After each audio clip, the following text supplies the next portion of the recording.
Welcome back to CBS Mornings. When the U.S. pulled out of Afghanistan last year, the Biden administration made a controversial decision to seize $7 billion in assets from that country's central bank. Half of the money is earmarked to help the Afghan people, and the other half is for 9/11 families seeking compensation. But now there's another group of terror victims who say they should also get some of that money.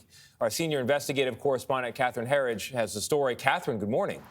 Good morning, Tony. In 2015, with bipartisan support, Congress created a fund to compensate terrorism victims. Financed through fines and penalties, it's allocated more than $3 billion of claims. But when the Afghan money was frozen, the process was different, impacting hundreds of American families.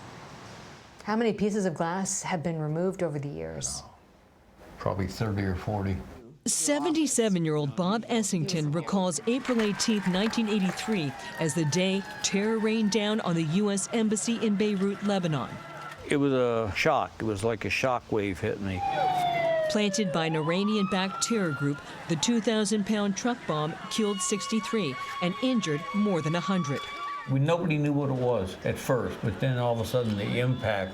The explosive force compressed Essington's spine, permanently impairing his mobility. I have a stimulator implanted in my hip with 14 plates on my spine. If I shut it off, I go into instant pain, and there's nothing to stop the pain. After the U.S. pulled out of Afghanistan and froze $7 billion in assets from that country's central bank, the Essingtons, along with other families, expected at least some of the money would go to a general compensation fund created by Congress to benefit U.S. victims of terrorism. But President Biden's executive order earmarked $3.5 billion to support the urgent needs of the people of Afghanistan.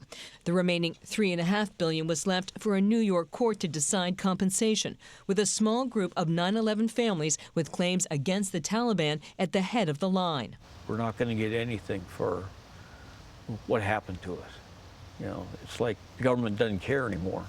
How unusual is the president's executive order on the Afghan funds?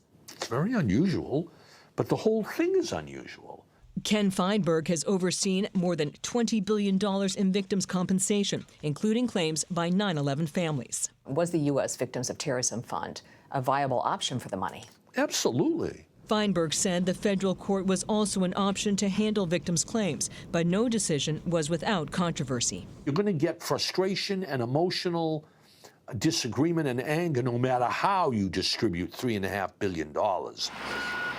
Victims of terrorist attacks in the 80s and 90s against U.S. embassies and military installations sent this letter with over 400 signatures to President Biden, urging him to change course, writing, "The Victims' Compensation Fund was created for exactly these moments, for the benefit of all U.S. terrorism victims, not one small group." The White House told CBS News the administration undertook extensive analysis on this complex issue that factored in the urgent need for Afghan aid and victims' compensation, adding the administration could not simply transfer to the Victims Fund.